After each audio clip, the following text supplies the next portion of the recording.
17 साल का एक छात्र अपने सपनों का बोझ उठाते उठाते आखिर टूट गया।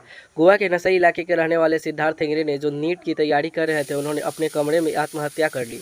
उनके सुसाइड नोट में साफ लिखा था कि पिछले 2 वर्षों से पढ़ाई का दबाव इतना बढ़ चुका था कि वो खुद को संभाल नहीं पा रहे थे। हॉकी प्रैक्टिस और पढ़ाई के बीच संतुलन टूट चुका था और अब किसी भी प्रतियोगी परीक्षा में बैठने की इच्छा खत्म हो गई थी।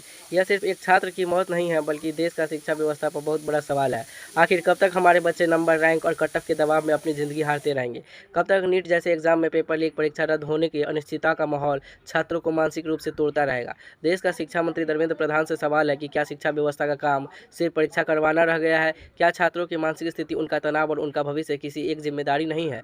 जब एक छात्र अपने सुसाइड नोट में लिखता है कि वह अब किसी भी प्रतियोगी परीक्षा में बैठने नहीं चाहता, तो यह सिर्फ एक व्यक्तिगत हार नहीं, बल्कि पूरे सिस्टम की असफलता है।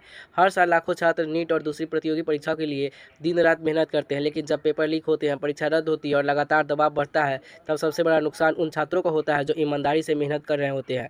सिद्धार्थ हेगड़े अब इस दुनिया में नहीं है, लेकिन उनकी मौत देश में एक सवाल जरूर पूछ रही है। आखिर छात्रों की ज़िंदगी से बड़ा इस देश में क्या है?